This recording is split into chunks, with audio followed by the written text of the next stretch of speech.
Hello student, banking की class में आज आप बैंकों के प्रकार के बारे में जानेंगे। इसके पहले बैंकों के प्रकार के दो बैंकों के बारे में बताया जा चुका है, जिसमें केंद्रीय बैंक और व्यापारिक बैंक।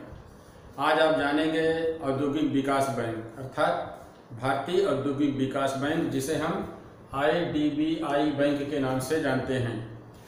इसकी स्थापना 1 जुलाई 1964 में की गई थी।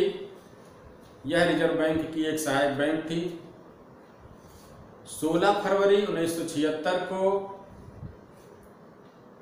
इस बैंक को सरकार ने एक स्वायत्तशासी निगम के रूप में स्थापित कर दिया, अर्थात ऑटोनोमस कॉरपोरेशन का इसे दर्जा प्राप्त हुआ।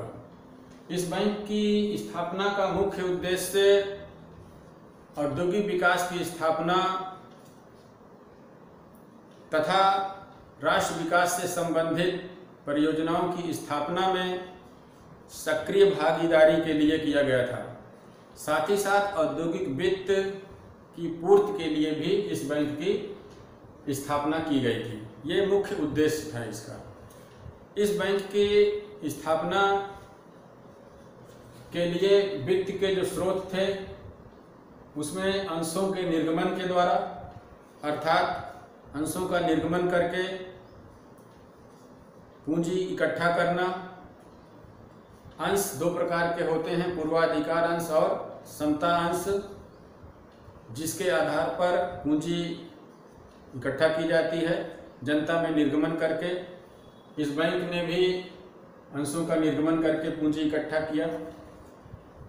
ऋण पत्रों के निर्गमन से, अर्थात जनता से ऋण प्राप्त करके, बैंक सीधे जनता से ऋण न प्राप्त करके ऋण पत्रों के माध्यम से ऋण इकट्ठा करके अपनी यहाँ पूंजी का निर्माण इन्होंने किया।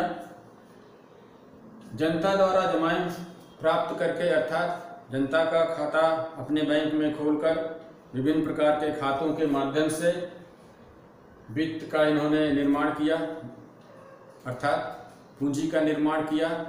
जनता द्वारा जो जमाएं स्वीकार होती हैं, ये आपको बताया गया है। बचत खाता, चालू खाता, सावधि जमा खाता, आवर्ती जमा खाता इत्यादि के द्वारा जमाएं बैंक प्राप्त करता है और अपने यहाँ पूंजी का निर्माण करता है।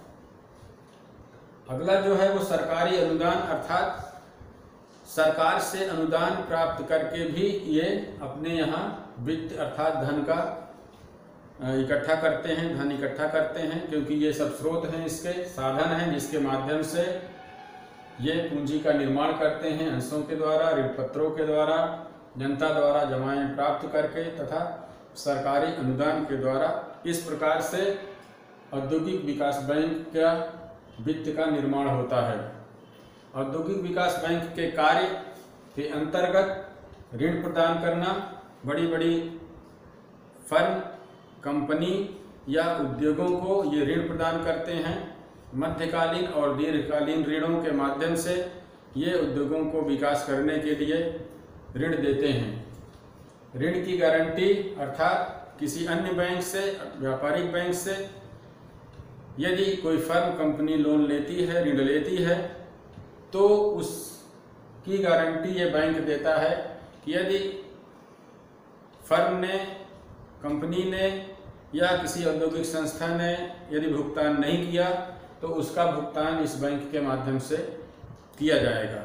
साथ ही साथ अभिगोपन के कार्य भी इसके द्वारा किए जाते हैं और अंशों में प्रत्यक्ष अभिदान के कार्य भी किए जाते हैं तथा पुनर्वित्त की भी सुविधाएं इन बैंकों के माध्यम से की जाती है। बच्चों, इस बैंक ने उत्तरोत्तर विकास के लिए हमारे देश की औद्योगिक संस्थाओं को सदैव ऋण उपलब्ध करवाया है, जिससे कि देश की तीव्र गति से उन्नति हो सके। इस बैंक की स्थापना के बाद देश में औद्योगिक विकास तेजी से हुआ और आज जो कुछ भी आप देख रहे हैं, किसी भी क्षेत्र में देख लीजिए, उत्पादन कंटिन्यू दिन प्रतिदिन बढ़ते हुए क्रम में ही जा रहा है।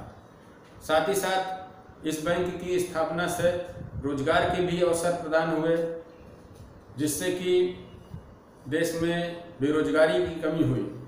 इस प्रकार यह स्पष्ट है कि औद्योगिक विकास बैंक की स्थापना के बाद देश का तीव्र गति से विकास हुआ है।